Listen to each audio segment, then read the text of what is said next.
Welcome to the GrayHawk DJC podcast. In today's podcast, we talk with Colin Cutler, owner of Cutler Customs in Dallas, Texas. We hope you enjoy the podcast. Hey, Colin, how's it going? Fantastic, David. Thank you. So I got to tell you, this is a very unique day for us because usually in our podcasts, we somehow know the person or have a connection with them. And you're the first guy that replied to us that we have no connection to. So Okay. This is just off the cuff with us for someone we've never met. So thank you so much for doing that. I saw your business on like a Dallas Observer article online because we were just looking for cool companies to kind of try to do this with. And I just clicked through to your website, sent you an email, and lo and behold, you replied to us. So thanks again. But what made you like read the email in the first place and want to reply to us, I guess? Well, and I'm not telling you anything you don't already know, but the last year has been extremely hard for small businesses. Okay. So I reply to everything. I jump at every opportunity. If somebody reaches out through a website, a voicemail, text message, I'm going to reply. Okay. I can't always do what needs to be done. Some orders are easier than others to accomplish, but we have to chase opportunities. So that's what I was doing. I saw that, and at first I didn't know what it was. I just saw an email came through on the website. Right. Could have been a quote, could have been anything. But when I saw it, I read into it. I looked up your YouTube channel, saw what you guys do, and just looked at it as an opportunity. Oh, okay, that's awesome. When you've clicked on other stuff, have there been anything like shady or nefarious or anything? I get unfortunately, a lot of scams through the website. And it's just something, the first time I saw one come through, it was a big order, and I got really excited. Okay. And the more you dig into it a little bit and try and get some feedback and then, find out what's going on, it's not a real order. Oh, but okay. It's, it is what it is. Right. You learn and move on. Right. So we usually start these podcasts by trying to get to know you better. So tell us about yourself, where you came from, how you grew up. We'll get to know you a little bit, and tell us who you are. Well, I'm 39 years old. Okay. My wife, Brittany. Two daughters, Adeline and Hazley. Okay. 3.5 and 6 weeks. Oh, wow. So I got a newborn at home right now. Oh, wow. Okay. We live here in Dallas, actually over in the Lakewood area. I grew up in Dallas. Okay. And so I've never really ventured more than about 5 miles from where I grew up. Which high school did you go to? So Hillcrest High School. Okay. So cool. I know exactly where that is. Okay. I traveled a little bit with work in my early 20s, but after that, man, I've always just stayed in the neighborhood. Right. And that's how I like it. So, are you amazed by how big this place has gotten? Yes. Yes. Right. Because if you're 39, you knew when Dallas was like much smaller. Absolutely. Right behind us, where SMU has all of their track and field facilities, that used to be Mrs. Baird's Bakery. Right. And I remember that as a kid, and I didn't realize when we were getting made fun of at school when they would say things like, "Your mom shops at the day-old bread store." Like, yeah, I thought everyone did. I didn't know that was a knock on me. Right. I remember like this was all construction, 75 here. Oh yeah. For years, right? And then if you went past 635, it kind of became country. Yep. And then now they have George Bush. And then even further up 121, that was all just flatland. Nothing. Right? You'd watch the same dog run away for 3 days. Right. It was just flat, nothing there. It's gonna get up to Oklahoma, I guess, one day. Yeah, absolutely. All right. So you grew up in Dallas. All right. So did you go to school here too? After high school, college, any of that? After high school, I went to Richland Community College for 2 years. Cool. I came from a single mother family who raised both me and my twin brother. Okay. And, working was the next step after school. College would have been great. I put my best foot forward, but at the end of the day, I needed to go work. Right. So that's what I started doing. So what did you get into, I guess? I was actually waiting tables at a place called Texas Land and Cattle. It was a great steakhouse that started here in Dallas. Right. I might have started in Austin. I don't really remember, but they had some locations here in Dallas, and I was waiting tables over at the one on Lemon and Cole. Okay. I was real young and got an opportunity. We got a new general manager in, got an opportunity to get into the management training program. And at that time, they set me down and said what they were going to pay me in a salary, and it wasn't much, but to me it was, it was everything. Right. How old are you now at this time? 20. I wasn't even 21 I was 20 years old when I moved into the management program. So you did something they liked, obviously. I think it was just kind of showing up and being the guy that was there on time and doing what they ask you to do. Last man standing, basically. And I think a lot of businesses used to be that way, where promoting from within, which I'm a big fan of, and you get people that actually care. Right. You find those people that care. You cultivate that mentality, and you put them in a leadership role. Right. What you do with that opportunity is up to you. Right.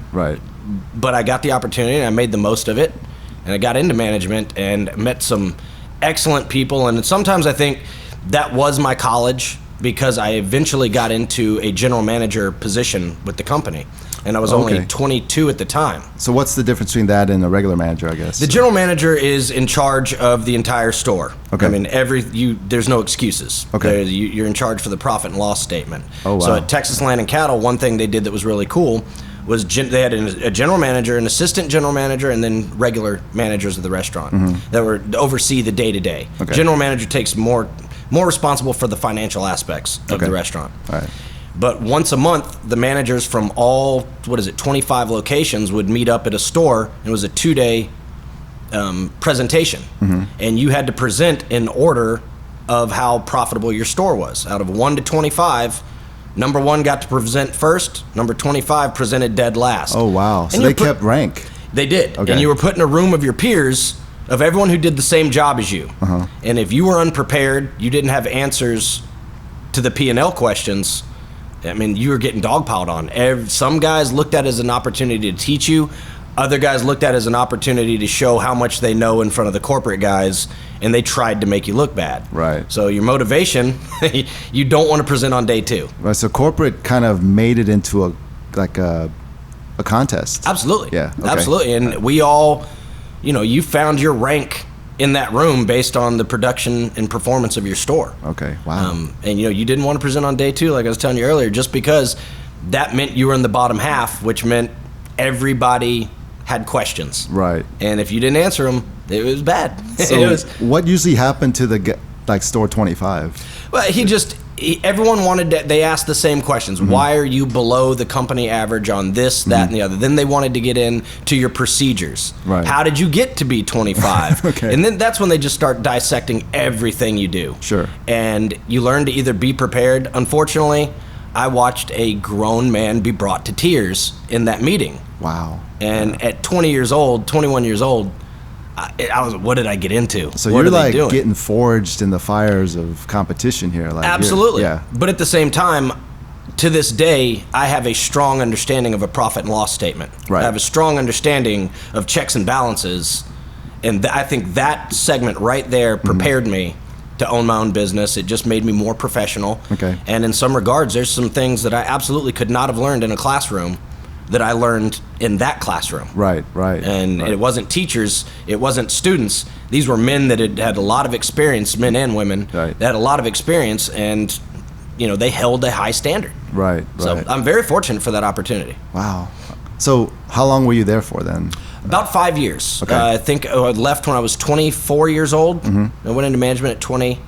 Started at 19, so about 24 years old. Okay. And I had an opportunity to go work, at the time it was Countrywide Financial. Okay. A guy that I played on a men's lacrosse team was a director of internet sales there. Okay. He brought me into the mix, thought I'd be good at it, and I was. You went from the restaurant business to the financial business. Yes. Okay. So Yes. how was that transition like? What helped me was having that strong understanding of the finances of a restaurant. Okay. So I might not have understood every terminology used in the mortgage business, but I understood what percentages meant. Okay. I understood what profit margin meant. There were a lot of things that and I didn't have any bad habits that a lot of mortgage people at the time, this was 2005. There was a lot of shady lending practices in the mortgage business. I didn't know about any of that. Right. I think that's why they liked me. Okay. Is they brought me in to teach me how they wanted it done, and I didn't know these deceptive ways. I went in just trying to do what they told me. Right. And it worked out. And so I worked there for, I guess, till I was about 28. Okay. So when you were there, are you running into other people, other peers that went to college, Every had one these of them. fancy degrees? I was probably one of the only Okay. that didn't have a finance degree. How was that dynamic like? Did you get any, I don't know, Oh, hazing or anything? I was definitely treated as the guy that didn't belong in the room.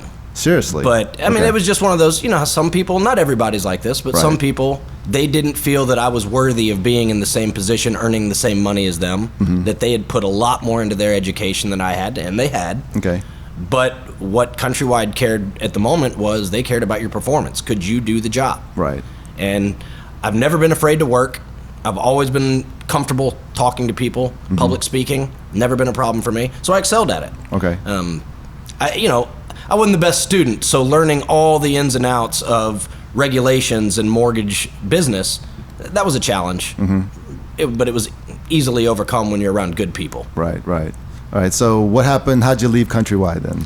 Actually, I left Countrywide because my mother at the time owned a business out at the State Fair, Texas. Okay. She was doing all of the fried Snickers bars, the fried Oreos. She won the contest in, I want to say 2006 for her fried pecan praline. Is she still doing this? She doesn't anymore, Okay. but she did it for about 12 years. Okay. And we had this opportunity that when you go out there, it's 4 weeks. The fair's 3 weeks, but breakdown set up. It's a good month of 20-hour days, 18-hour days. Okay.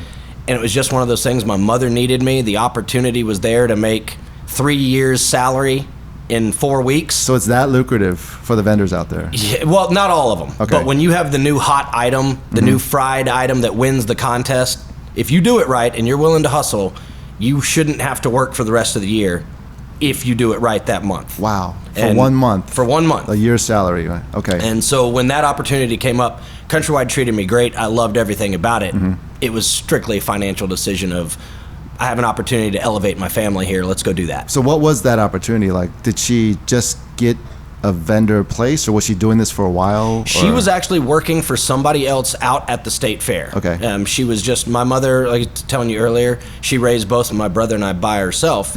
She was always 2 to 3 jobs. Okay. I mean, which is where I got my work ethic from. Right.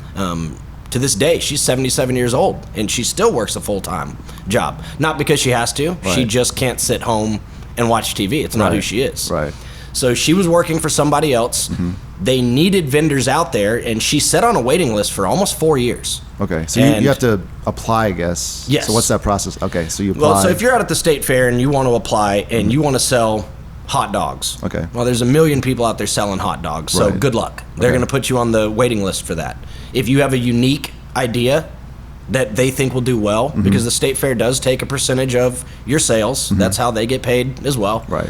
If there's an idea that they can make money on, you'll go to the top of the list. I mean, that's just how it goes. So is this an audition process? Or? They do want to see, yes, you submit your ideas, your application, and then they want to see the finished product, pictures, examples of have you sold it somewhere else. But that's what she came up with these ideas. She had seen, I want to say she had seen fried candy somewhere on TV. Okay. And so she just started messing with it. And at the time, the fried thing wasn't a big deal at the fair. Everything at the fair was corn dogs, funnel cakes, your traditional items. What year was this again? Probably 2003 Okay. or 2004 when she first got into it. All right. So she started doing fried Oreos, fried Snickers bars, fried honey buns, fried pecan pralines. What's your mom's name? Shirley London. Okay.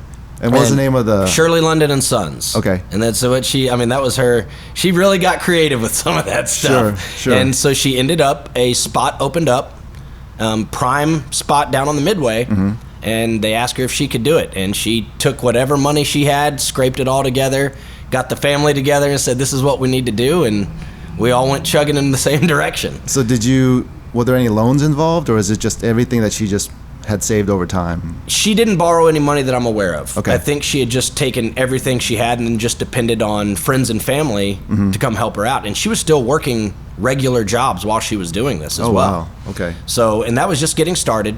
And then once she kind of got the ball rolling about year 3 or 4, that's when she said, hey, this has become serious. We Right. need everybody, can you do this? How did she work so during the middle of the day, did she stop with her other job? She saved up her vacation time and her sick days, and she would wow. leverage that. So she had a boss that was willing to let her do this. Okay. So she'd go work Monday and Tuesdays, and then the rest of the time she'd be out at the fair. Okay. And when I say the rest of the time, I meant day in, day out. She didn't rest. Right. And then she'd go back and do what she could in her normal job and then get back out there. And she relied on her sister and her brother, and then my brother and I and my grandmother. She relied on us to be there when she couldn't. Right. So you quit your job to help your mom. What's that feeling like? Are you scared? Are you like, oh my God, I'm putting all my eggs in this basket. My steady income's gone. If you asked me that today, absolutely. I couldn't leave anything. But at 23 years old, 24 years old, I was invincible, man. I didn't worry about any of that. Okay. A job's a job. I used to always say I was looking for a job when I found this one. Okay. So it was something that I wasn't too worried about it. I didn't have a lot of financial responsibilities either. Okay. I didn't have a wife. I didn't have children. You know, it was... and your mom's calling you to help. Absolutely. So you gotta be there, right? No question. Okay. We just dropped what we were... And the promise of... Not the promise, but the opportunity of this kind of money to work a month... I was willing to take that bet. Sure. All right, so you're working with your mom at the state fair. So how long is that lasting? And she got out of it in 2012. Okay. And there were, I'm not necessarily sure she wanted to leave the state fair. I think it was just time. Okay. Family, she didn't have as much family helping anymore. Everyone had kind of started families of their own and doing things like that. So she... But it's still a great business, and she got out of it, and she went back to what she would always been doing, or what she wanted to do, which was IT work. Oh, okay. And she went back to that, and then we all went back to our respective careers at the time. Sure. So what did you do afterwards then? Tell us about that. I also, at the time, I was also volunteering, coaching a high school lacrosse team, Hillcrest High School, where I played lacrosse. Sure. So I was volunteering with that, and I still wanted to do that. But it didn't pay anything. Okay. So the head coach at the time knew somebody in the sports world who sold uniforms. Okay. And he said, is there any way you can give my assistant coach a job during the day helping you so he can still coach in the afternoons? Right. And I started doing that, just working, from 8 in the morning till 4 p.m. selling uniforms. Baseball, soccer, football, all that good stuff. And you're still single at this time, right? No responsibilities still, just yourself. Okay. So I wasn't making much money, but I didn't need much money. Right. And I was also coaching, and then I was working at a restaurant at night when I could. Right. Trying to bartend, do those types of things. But then the opportunity came where I was at that sports store doing the uniforms, where there was an opportunity for it to become full time. Okay. And now I'm back on the salary, where I can, this is a little more comfortable. I don't have to run around 3 different jobs. I was still able to coach lacrosse, so it worked out. And that's how I got into the apparel business that I'm in now. And I worked there for about 9 years. Okay. And just learned as much as I could. Okay. But it was also really fun. I came from a sports, as a kid growing up playing sports. I loved it. So I didn't love selling uniforms. I just loved the sports end of it. Right. And that's what led to this. Became close with the owner over the 9 years. He's a great man that treated me very well. Okay. But we farmed everything out. All of the screen printing that we did, the embroidery that we did, we were essentially uniform brokers. Okay. We had the accounts to get the Nike product, this, that, but we had somebody else decorating it for us most of the time. Okay. And reviewing our financial statements one year, I just started looking at it look at how much money we spent to have other people screen print, embroider this product for us. What percentage of the profits was that? Probably, you look at the end, probably another 15 to 20% of your actual profit went into just the labor of decorating it. Right. But on a big scale, that 20%, it was a huge number. Yeah. And that's what started me thinking, hey, this is a family-owned business. I'm not family. I've gone as far as I can go with them. And like I was telling you, they treated me well. I've got no bad words for anyone in that business.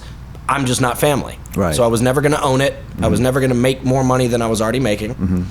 But I saw this over here on the ledger. Man, we're spending a couple $100,000 a year in ink and thread. Right. I think I can do that.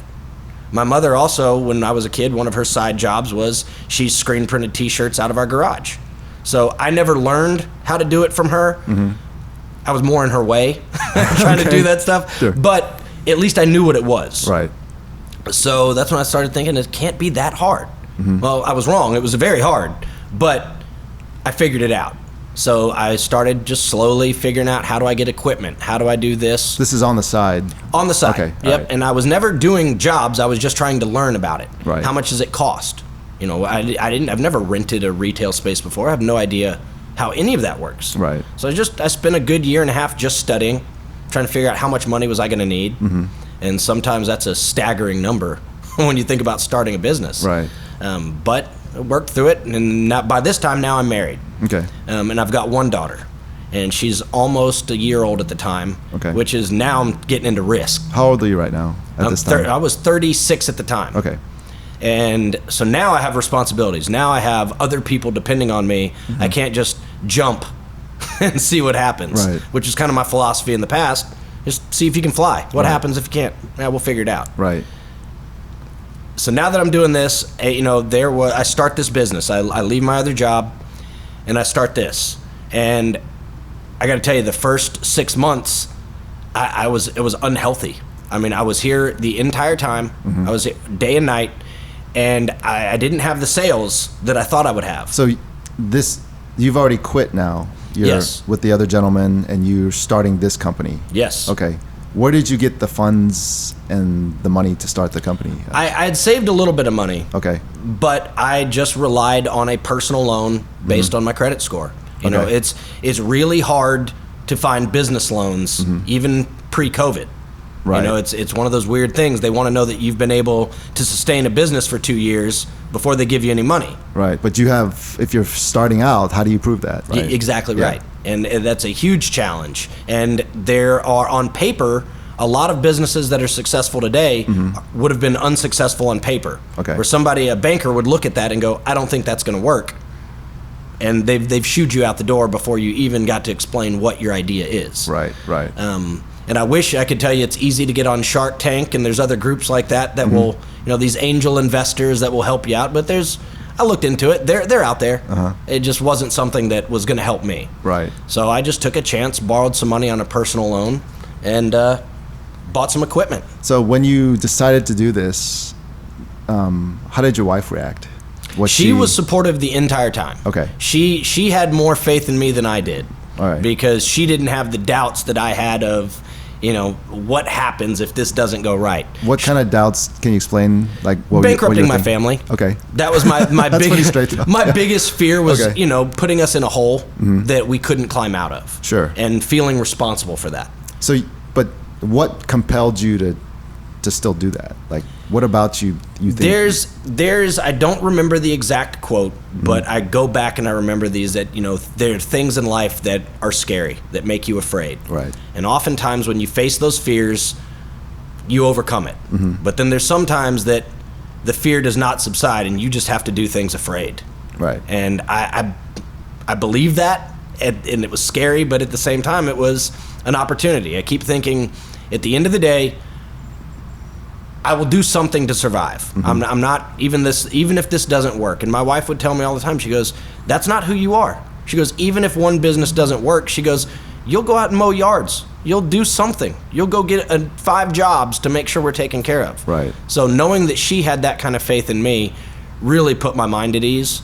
But at the same time, when I was getting going and the bills started coming in, right, this false sense of insecurity, even though I was doing fine. I was treading water. I wasn't making any money yet, but I had this feeling of anxiety that I had never felt before. I wasn't sleeping at night.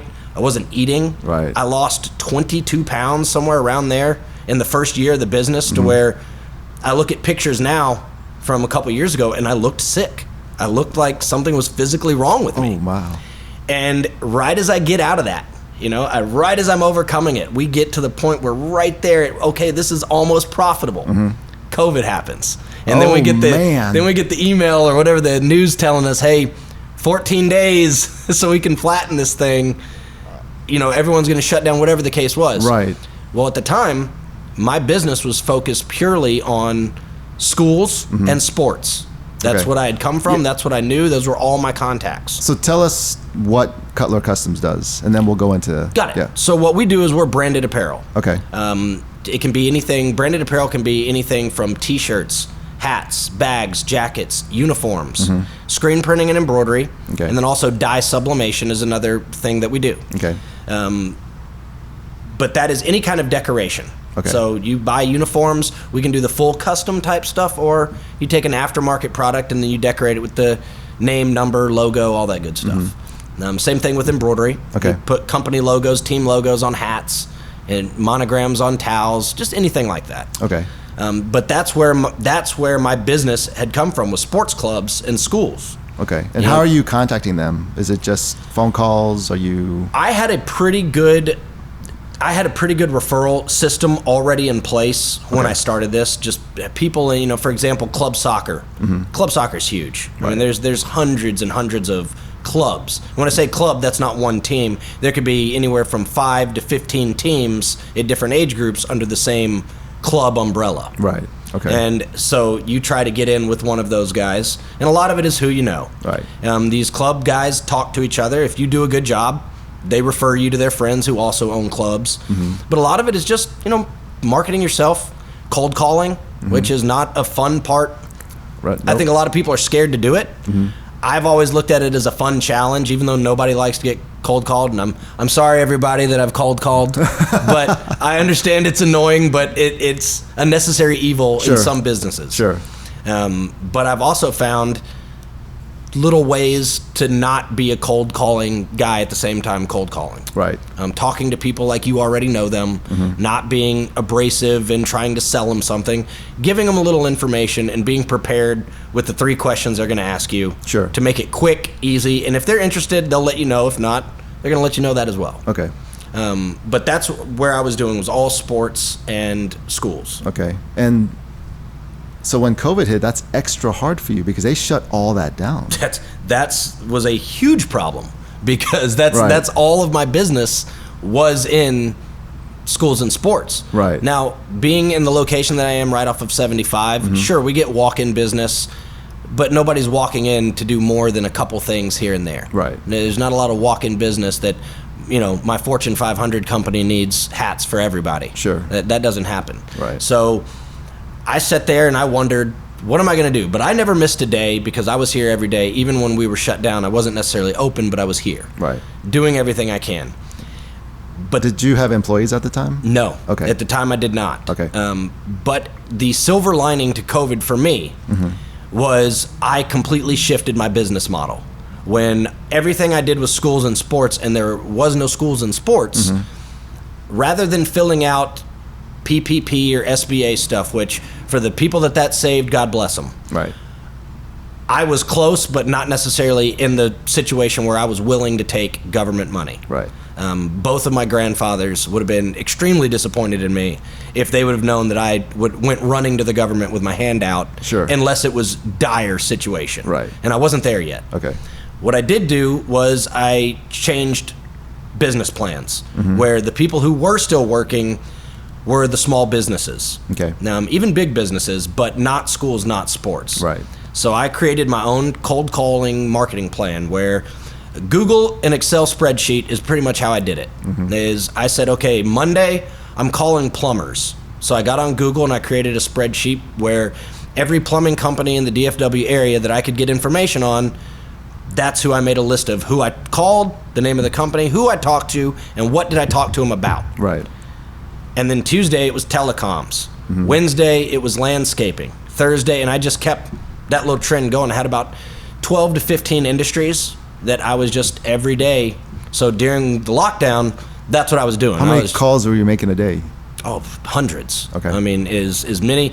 An average cold call is probably 20 seconds because most people don't want to talk to you. Right. Or they say, just email me some information. Sure. And if you can get through that, even when people are upset with you.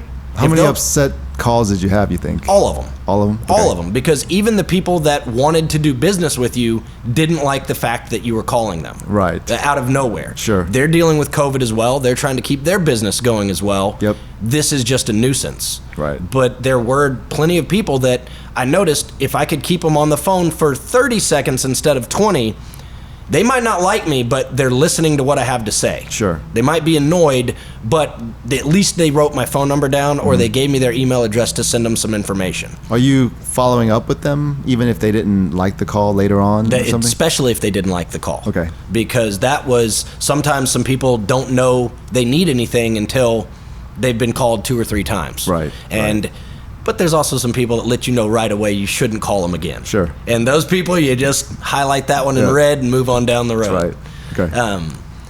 But I didn't see any results. You know, this was in, I want to say May of 2019, or I'm sorry, 2020? Yeah, 2020. It was May. I didn't see anything. So now I'm questioning myself 30 days in that I'm hounding people. Hounding is not the right word, but you know, I'm cold calling every day.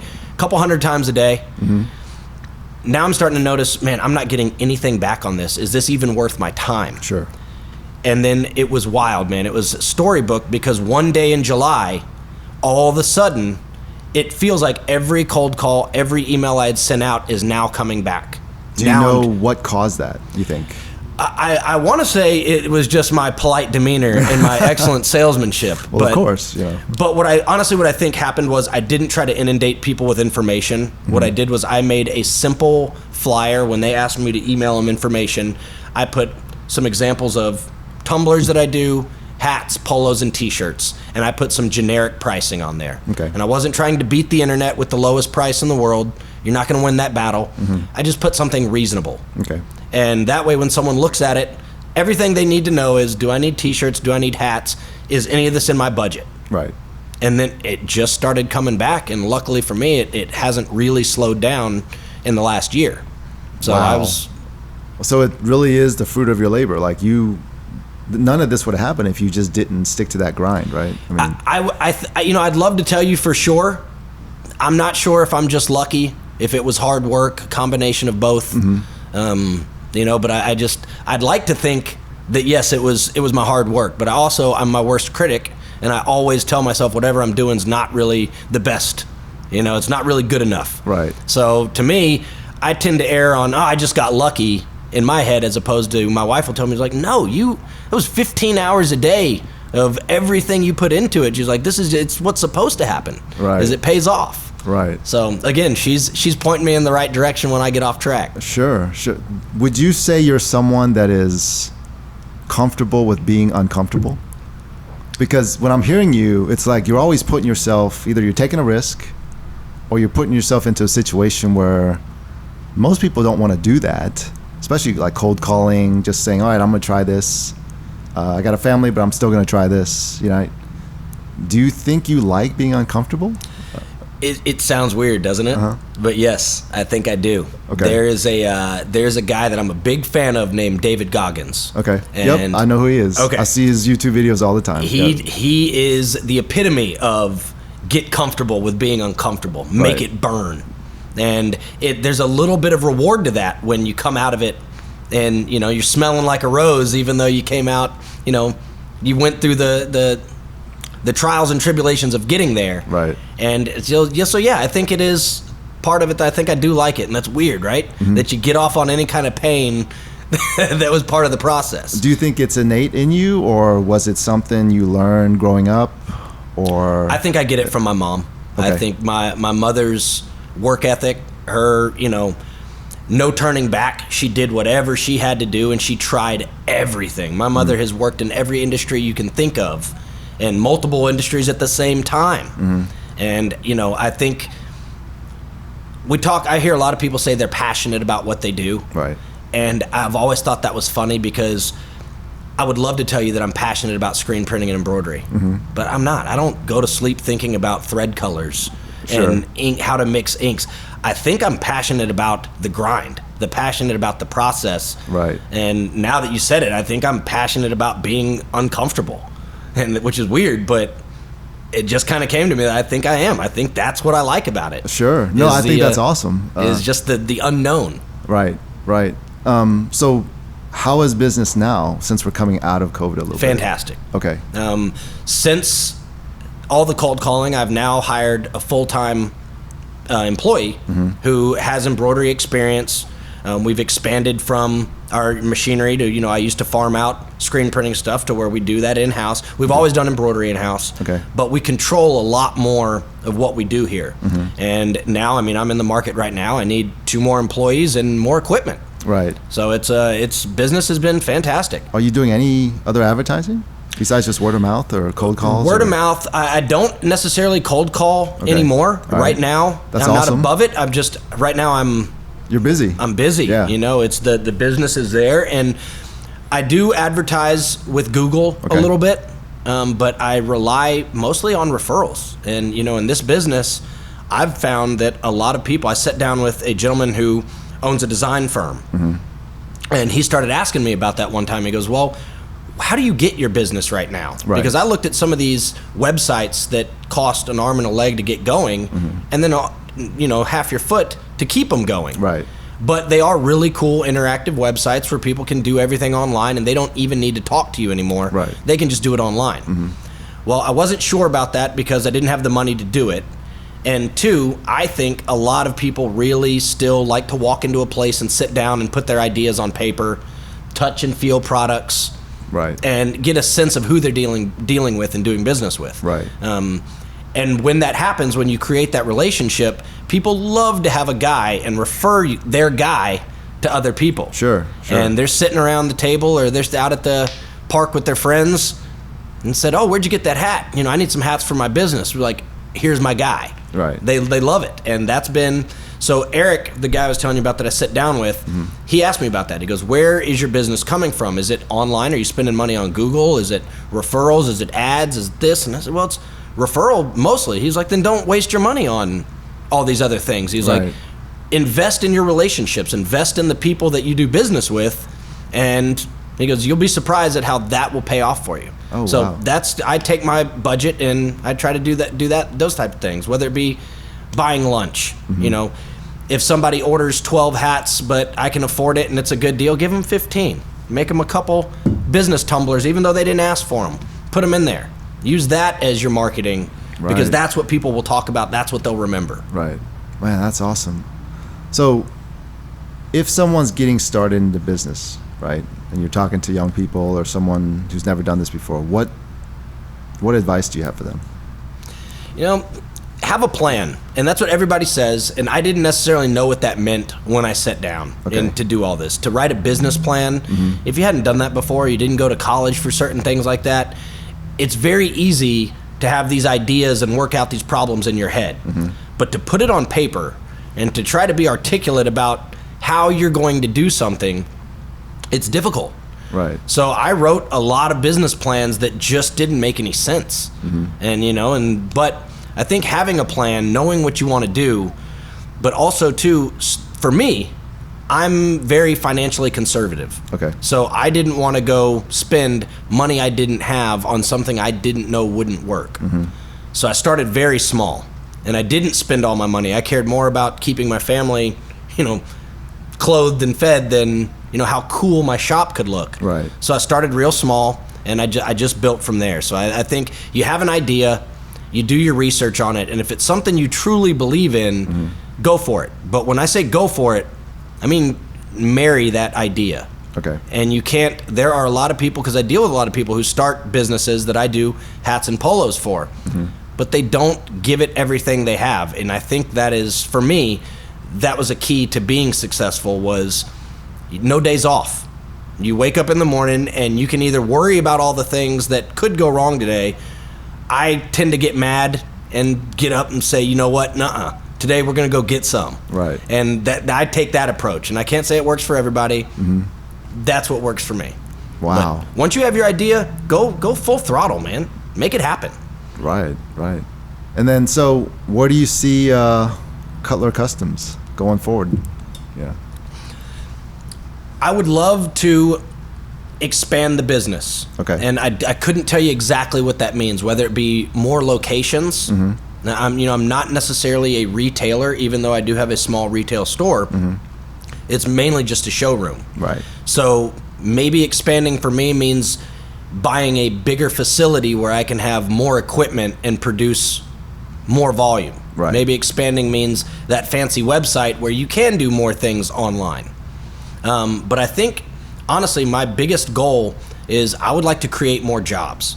I've been very fortunate that I'm able to be self-employed, and I by no means am I wealthy or ready to retire, but I'm on a path to financial success. Okay. And if I can help create that for other people, that's what I want to do. Have you mentored anyone or tried to help people like that? Or is it just about creating jobs right now? No, I've tried. I haven't really been in a spot where I would consider myself mentor worthy. Okay. Now, because I am involved in a youth lacrosse program over here in Lakewood, in East Dallas, I'm around a lot of youth that I think I can influence and I think I can help, but I'm not necessarily sure that I would be a mentor. Okay. From a business standpoint, you mean? Yeah, exactly right. Okay. So nobody's asked me, and if they thought enough of me to ask, I would do what I could to help. Okay. Wow, this is really inspiring. Well, thanks. When you say you want to grow it, do you have plans to do that anytime soon, or is this something that you're still thinking about later on down the road, I guess? I think it's later on down the road. Okay. Back to my being a little more financially conservative, I've always believed that if you take care of your pennies, your dollars would take care of themselves. Sure. So I'm not comfortable with expanding until I know that my financial house is in order here. Right. And once I get to that point, then, but who knows? Expanding may not even be in this business. If the money is there, and I could invest in somebody else's dream and somebody else's idea that they're willing to do what I'm doing, they just don't have the capital to do it. Man, why not? If the guy around the corner that I've become friends with has a great idea for, a new food truck or whatever it might be, but he just needs that push to get him there, I want to be that guy. Wow. So tell us what a regular, everyday day is like for you here. When you wake up, what do you go through? What's that grind like? Well, right now I'm still in a position where I work all the time. Okay. I'm not there yet where I can. And you said you needed help right now. Correct. Okay, right. Yep. So Renee is the gentleman that works for me right now. He gets here in between 8:30 and 9 o'clock in the morning. We open at 9. I'm usually here about 9:30 because I get my daughter up, try to get her to school at a reasonable hour. Some days it's easier than others. Sure. And so when I get here, he's already started on what we have finishing up from the day behind, or the day before. So we usually, product comes and flows all day long. It comes and goes. So it's mainly just keeping things organized, keeping our workflow in order, prioritizing what needs to be done. So when I get here in the mornings, I usually get myself a cup of coffee, try and see what emails are new, anything that needs to be cleaned up from yesterday. If I haven't responded to everything from yesterday, then that's the first thing I do, is do anything that wasn't done the day before. And Renee's going, and then we just keep going, man. That's when orders start coming in, the phone starts ringing, customers. 5:30 comes, and I bring my lunch every day. Okay. I'm still one of those guys that I pack my lunch at home, and I bring it every day. So I'll eat here, take a quick 30-minute break when I can. 5:30 comes around, I go pick up my daughter, I get her home by 6, get her something to eat.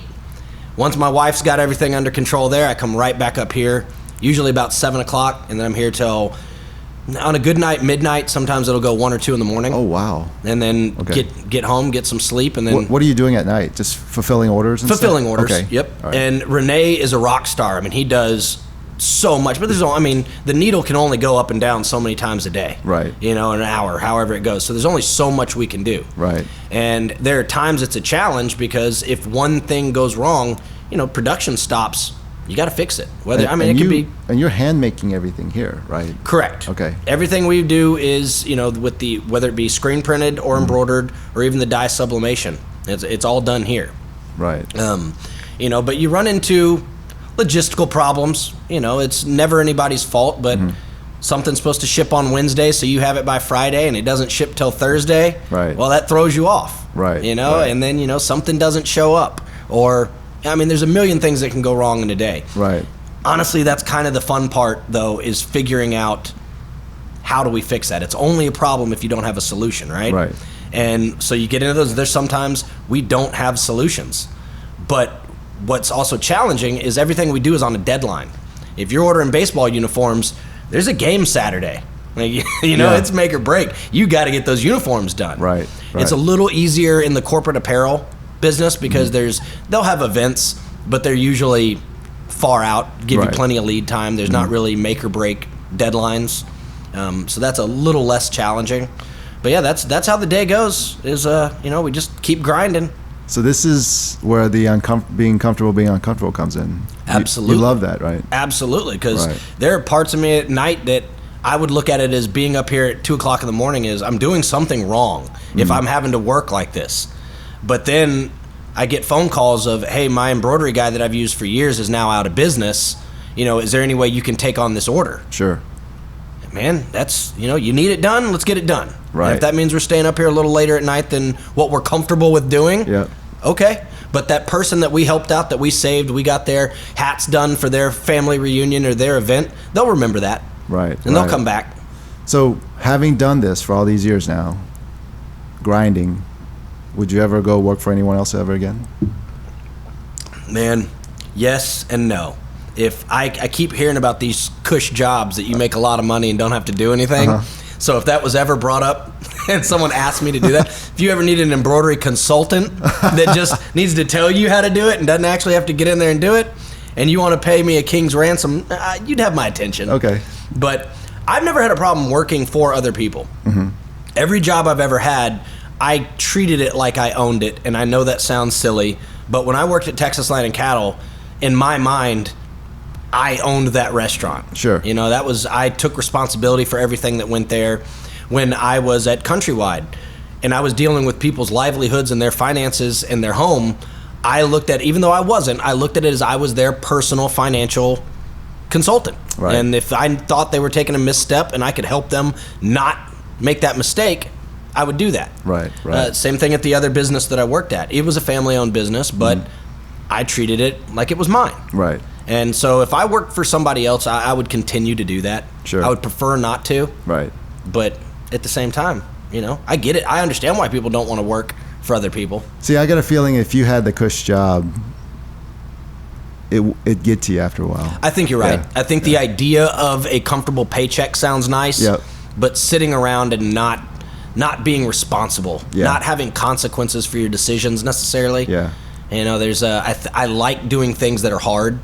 I like doing things that there are consequences if you fail. Yep. And I think that sharpens you. I think that when I'm going to take this chance, but if I make a misstep, there's going to be a kick to the teeth. I think you're a little sharper in the decisions that you make. Absolutely.